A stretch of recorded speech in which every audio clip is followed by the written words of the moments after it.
Hi everyone, my name's Tashi a startup enthusiast, newly dubbed father, and the head of Flex for Australasia at JLL. Today I'm going to be your host for the Unpacking of APAC mini-series. It's an exclusive series at This Week in Coworking, where we're essentially going to look at what makes Australia tick from a future of work, office, and a co-working perspective. On this episode, we're going to be diving into the psyche of an investor and landlord. Today we'll be talking to Tanya Lambert. She is a seasoned property professional with 25 years of experience across Australian markets. Most recently, she spent 5 years at 101 Collins Street in Melbourne as the Senior Asset Manager at AXA Investment Managers, leading its refurbishment, repositioning, digitisation and electrification, making it the 30-year-old fully electric asset in Australia. She and I also collaborated for over 3 years developing a flex workspace solution for that building.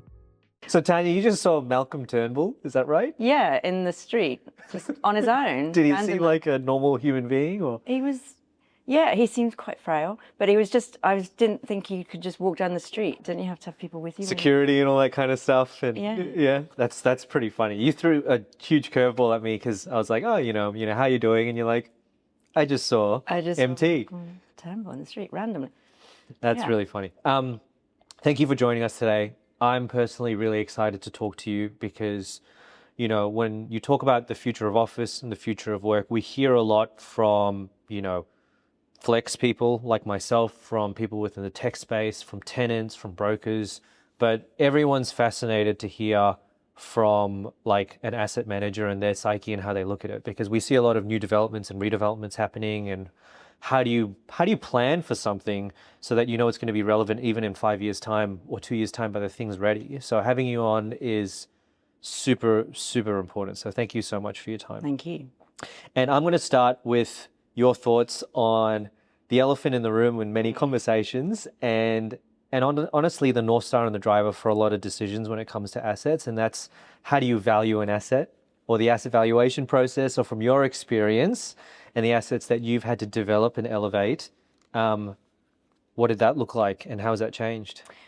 Yes, it's been heavily disrupted for the last 5+ years, since even before COVID. Things were changing, and what we're seeing is that more and more assets are introducing different income streams that might not be a typical fixed lease contracted income, which was very safe, very easy, passive, bond-like investment from an owner's perspective. And that's shifted now because we've got to work a lot harder to pull people into our assets and keep them there. So that means thinking, dreaming of what is that next thing that is going to be the hook to create that stickiness. And that means we're seeing, income streams from flex space operations, from wellness, from F&B, that might all be slightly disrupted in terms of not being under a fixed lease, some kind of management agreement or share of revenue,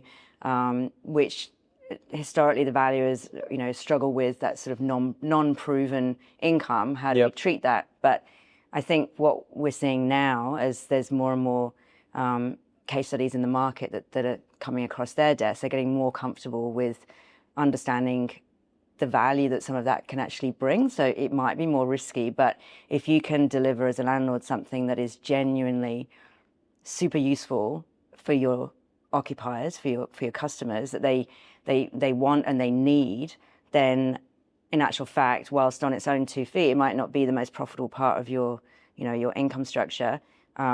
In actual fact, at least renewal time, you've delivered something that's of great value to them, which means that the renewal probability is higher, the incentive is lower, the rent is higher, all of those sort of upstream, value creation, aspects that flex space and wellness space can bring. And so, the valuation methodology has shifted, but I think it's also stabilized now that the valuers do understand what to do with some of those more tricky income streams. Yeah, I feel like the sentiment definitely has shifted. So 5 years ago when I first joined JLL, it was almost a very taboo conversation because they're like, what? You can't guarantee this income? Even though you could forecast it to hit a rent, it's not proven because valuers like to work off historical data, not forecasted.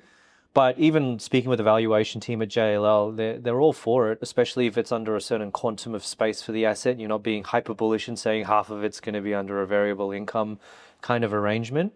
So on that topic, if you look at a flex or even a wellness operator kind of pitching you a management agreement, as an asset owner, what are you looking for in order to take that risk? Like, surely there's a bit of tug of war going on there. You don't just say yes and let them do what they want. There's a certain expectation. Well, right? yes, and I think that's also that stems back to the other disruption in the industry, really, which is that, historically your occupiers, they just needed 12 square meters of space. They'd build some meeting rooms, they'd have a breakout space, and that was it.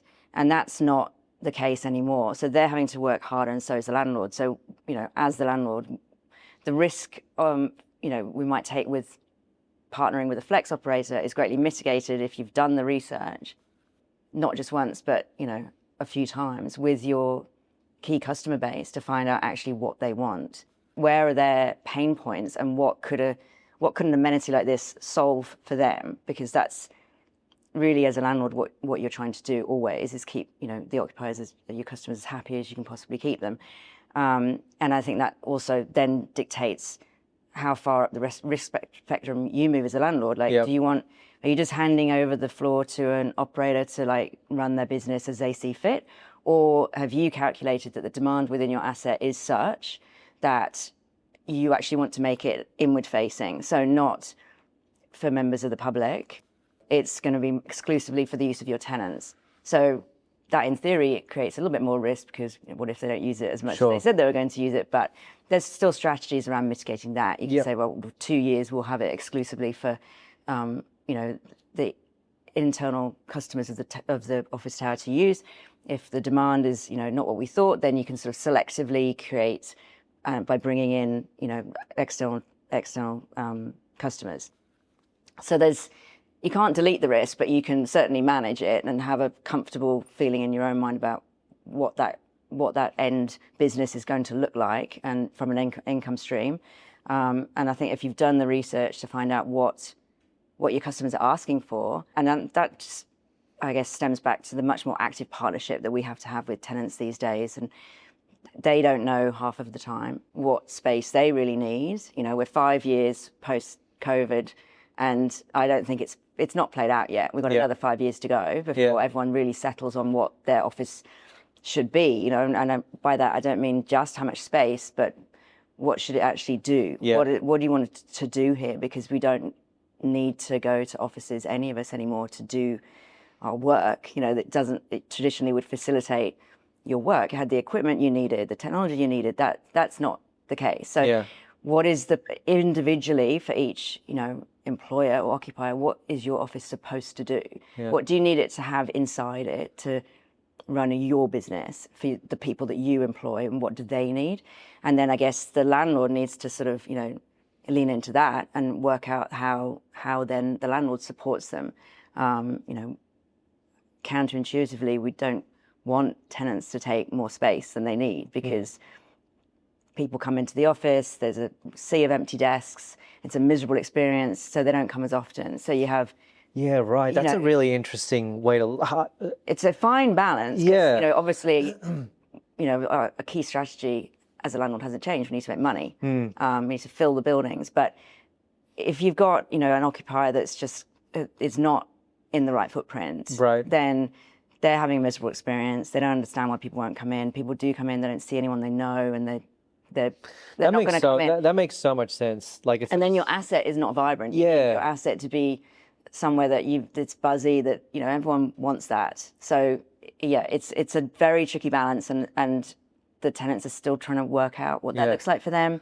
And a lot of them are finding it very hard. Hence the return to office mandates that you see, which some businesses will benefit more from being together.